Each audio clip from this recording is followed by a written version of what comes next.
அனைவருக்கும் வணக்கம் நண்பர்களே. நீங்கள் பார்த்துக்கிட்டு இருக்கிறது யூனிவர்ஸ் ஆஃப் கண்டெய்னர்ஸ். இனிமேல் நம்ம சேனலில் வாரத்துக்கு 2 இல்லை 3 கண்டெய்னர் சம்மந்தப்பட்ட டெக்னிக்கல் இன்ஜினியரிங் வீடியோக்களும் கண்டெய்னர் சம்மந்தப்பட்ட லேர்னிங் வீடியோக்களும் அது மட்டும் இல்லாமல் இந்த கண்டெய்னரை சுற்றி உள்ள வேலைவாய்ப்புகளும் இந்த கண்டெய்னரை சம்மந்தப்பட்ட அனைத்து தொழிற்சாலைகளில் இருக்கிற வேலைவாய்ப்பை பற்றியும் அந்த வேலைவாய்ப்பை நாம் எப்படி ஈஸியாக வாங்கலாம், அந்த வேலையை எப்படி நம்ம அப்ரோச் பண்ணலாம், அந்த வேலைக்கு நம்ம எப்படி அப்ளை பண்ணலாம், அந்த வேலையை எப்படி நம்ம ஈஸியாக அப்ளை பண்ணி அந்த வேலையை வாங்கிறது அப்படிங்கிறத பற்றி முழு தகவலையும் நாம் பார்க்க போகிறோம். அதே சமயம் இந்த கண்டெய்னர் ஹோம் இந்த கண்டெய்னர் ஹோம் டிசைன் சம்மந்தப்பட்ட வீடியோக்கள் டெய்லி உங்களுக்கு வந்துக்கிட்டே இருக்கும். அதுவும் இல்லாமல் இந்த வீடியோக்களும் உங்களுக்கு வரும். இன்றைக்கான பதிவில் நாம் எதை பற்றி பார்க்க போகிறோம் அப்படின்னா, ஒரு 20 அடி கண்டெய்னரில் இருக்கிற அனைத்து பாகங்களை பற்றின ஒரு தெளிவான விளக்கத்தோடு நாம் பார்க்க போகிறோம். இந்த வீடியோவை ஸ்கிப் பண்ணாமல் கடைசி வரைக்கும் பாருங்கள். அப்போ தான் இந்த கண்டெய்னரில் இருக்கிற அனைத்து பாகங்களை பற்றியும் நீங்கள் தெளிவாக தெரிஞ்சுக்க முடியும். ஒரு 20 அடி கண்டெய்னரை பொறுத்த வரைக்கும் அந்த கண்டெய்னரில் மொத்தமாக 6 பெரிய அசம்பிளியும் அந்த 6 அசம்பிளிக்கு உள்ள மொத்தமாக பார்த்தோம்னா ஒரு 30க்கும் மேற்பட்ட சின்ன சின்ன காம்பனன்ட்ஸ்களும் அடங்கியது தான் ஒரு 20 அடி 20 ஃபீட் கண்டெய்னர். 20 ஃபீட் ஈக்குவலன் யூனிட்ன்ற கண்டெய்னர் பார்த்தீங்கன்னா மொத்தமாக ஒரு 30க்கும் மேலே காம்பனன்ட்களால் ஆன ஒரு பொருள் தான் இந்த ஒரு 20 ஃபீட் கண்டெய்னர். இப்போது இது என்னென்ன பாகங்கள், இதில் இருக்கிற மிகப்பெரிய அசம்பிளிஸ் என்னென்ன அசம்பிளிஸ் அப்படின்னு பார்த்துடலாம். 1 rear end wall, 2 right side wall, 3 left side wall, 4 front end wall, 5 roof assembly, 6 base assembly. இப்படி மொத்தமாக 6 வகையாக பிரிக்கப்பட்டிருக்குது. இதில் இந்த ரியர் எண்டு வால், இந்த 2 டோர் இருக்குது இல்லைங்களா, இந்த டோர் அசம்பிளியை தான் ரியர் எண்டு வால்னு சொல்லுவோம். இந்த ரியர் எண்டு வால் ஏன் இதை ரியர் எண்டு வால்னு சொல்கிறோன்னா, நாம் இந்த கண்டெய்னரை வண்டியில் மவுண்ட் பண்ணும் பொழுது இன்ஜின் சைடுக்கு ஆப்போசிட்டில் ரியர் சைடில் இருக்கிறதுனால இது ரியர் எண்டு வால் அப்படின்னு சொல்கிறாங்க. அது மட்டும் இல்லாமல் இந்த டோர் இன்ஜின் பக்கத்தில் இருந்துச்சு அப்படின்னா நம்மளால் கார்கோவை ஸ்டஃபிங் உள்ளே லோட் பண்ணவோ அன்லோட் பண்ணவோ முடியாது. அதனால தான் வண்டியோட டெயில் வால் பக்கம் பின்பக்கம் இருக்கிறதுனால நம்ம கதவை ஓப்பன் பண்ணி பொருட்களை உள்ளே வைக்கவும் எடுக்கவும் ரொம்ப சுலபமாக இருக்கும். அதனால தான் இது ரியர் எண்டு வால் அப்படின்னு சொல்கிறோம். இதுக்கு நேர் ஆப்போசிட்டில் இருக்கிறது ஃப்ரண்ட் எண்டு வால். இந்த கண்டெய்னரை பற்றின ஒரு 3D வீடியோ, இந்த கண்டெய்னர் பற்றின ஒரு 3D மாடல் எப்படி இருக்கும் அப்படிங்கிறத வீடியோ நம்ம ஏற்கனவே பண்ணியிருக்கிறோம். இதே தகவலை ஒரு சுருக்கமான ஒரு வடிவில் சொல்லியிருக்கிறோம். அந்த வீடியோவை பார்க்கணுன்னா கீழே இருக்கிற டிஸ்கிரிப்ஷனில் கிளிக் பண்ணி அந்த வீடியோவை பாருங்கள். இப்போது இந்த மாதிரி 6 மிகப்பெரிய பாகங்களை கொண்டது தான் ஒரு 20 ஃபீட் கண்டெய்னர்.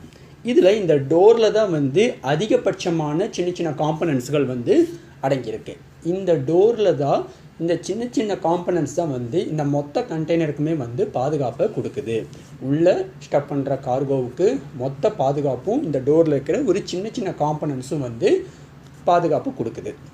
அது என்னென்ன காம்பனன்ட்ஸ் அப்படின்னு பார்த்துடலாம். இப்போது டோரை பொறுத்த வரைக்கும் இந்த ஒரு டோர் எடுத்துக்கிட்டோம் அப்படின்னா, இந்த டோரோட right side door, left side door, மொத்தமாக 2 டோரு. இந்த 2 டோர்லேயும் பார்த்தீங்கன்னா லாக்கிங் பார் மெக்கானிசம் இருக்கும். இந்த பக்கம் 2 லாக்கிங் பார், இந்த பக்கம் 2 லாக்கிங் பார்.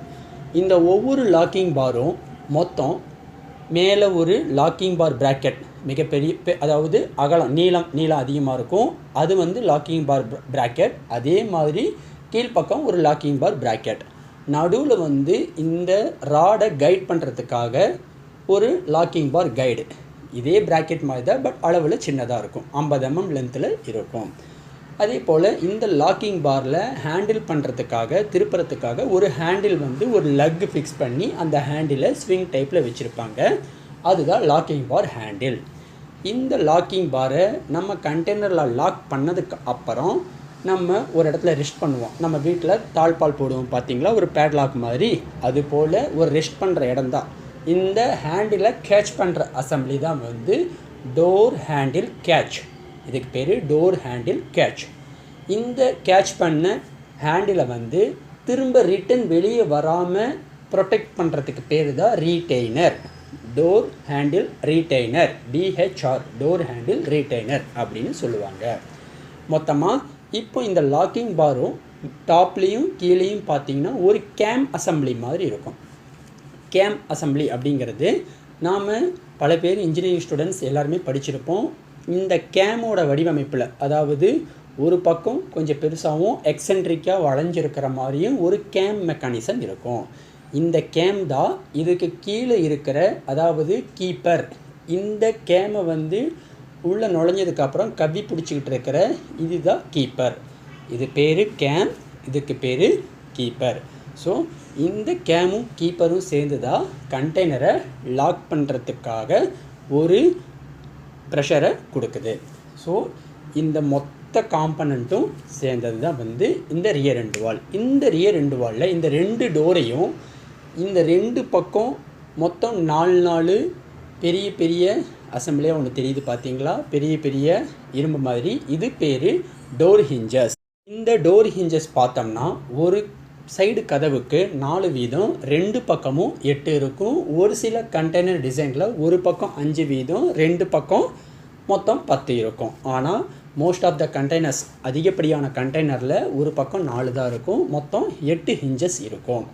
இந்த ஹிஞ்சஸ் பார்த்தோம்னா கண்டெய்னர் ரியர் எண்ட் வால் அசம்பிளியில் இருக்கிற ரியர் கார்னர் போஸ்ட்டில் இந்த பக்கம் ரைட் சைடில் ஒரு கார்னர் போஸ்ட், லெஃப்ட் சைடில் ஒரு கார்னர் போஸ்ட். இந்த ரியர் கார்னர் போஸ்ட்டில் இருக்கிற ஹிஞ்சு லக், இந்த ஹிஞ்சை ஃபிக்ஸ் பண்ணுறதுக்காக ஒரு கெசட் கொடுத்துருப்பாங்க. அதில் சாதாரண ஒரு ஹிஞ்சஸ் எப்படி நம்ம இந்த கதவுகளெல்லாம் போடுறோமோ அதே மாதிரி மெக்கானிசம் தான் அங்கே கொடுத்துருப்பாங்க.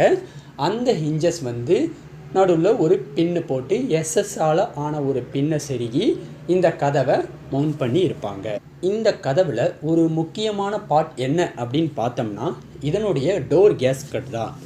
கண்டெய்னரில் இருக்கிற மொத்த பொருளுக்கும் லீக் ப்ரூஃபாகவும் அதே போல் லைட் ப்ரூஃபாகவும் செயல்படுறது எதுன்னு பார்த்தோம்னா இந்த ரியர் எண்ட் வால் தான். ஏன்னா மற்ற எல்லா அசம்பிளியுமே பார்த்தீங்கன்னா உங்களுக்கு ஃபுல் பில்டிங் அடித்து உங்களுக்கு ஃபுல்லாகவே சீலாக இருக்கும். இந்த டோர் மட்டும்தான் ஓப்பன் க்ளோஸ் பண்ணுறதுனால இதில் லீக் ப்ரூஃபும் வாட்டர் ப்ரூஃபும் கொடுக்குற ஒரே ஒரு விஷயம் என்னன்னு பார்த்தோம்னா இந்த டோர் கேஸ்கட் அசம்பிளி தான். இந்த டோர் கேஸ்கட் பார்த்தோம்னா EPDM ரப்பரால் ஆனது. EPDM ரப்பர் அப்படின்னா எத்திலின் புரோப்பலின் டைனே மோனோமர் அப்படின்ற ஷார்ட் ஃபார்ம் தான் வந்து EPDM. இதை வந்து சிம்பிளாக சிந்தட்டிக் லாங் டியூரபிள் ரப்பர்னு கூட சொல்லுவாங்க. இந்த ரப்பரால் ஆனது தான் வந்து இந்த டோர் கேஸ்கட். இந்த டோர் கேஸ்கட்டை டோரில் ஃபிக்ஸ் பண்ணுறதுக்காக யூஸ் பண்ணக்கூடிய ஸ்ட்ரிப்பு, அதாவது கிளாம்பிங் ஸ்ட்ரிப்பு, இது வந்து பார்த்தோம்னா இப்போது சிந்தட்டிக் பிளாஸ்டிக் அதுலேயும் வந்து வருது. அதே போல் தெர்மோ பிளாஸ்டிக்லேயும் யூஸ் பண்ணுறாங்க. அதுவும் இல்லாமல் அலுமினியம் பீடிங் இல்லைன்னா SS பீடிங்கில் தான் யூஸ் பண்ணுவாங்க. அதிகப்படியான கண்டெய்னர்களில் SS பீடிங் தான் வந்து யூஸ் பண்ணுவாங்க. இப்படி மொத்தமாக 20க்கும் மேற்பட்ட சின்ன சின்ன காம்பனன்ட்ஸ் அடங்கியது தான் வந்து இந்த ரியர் எண்ட் வால் அசம்பிளி.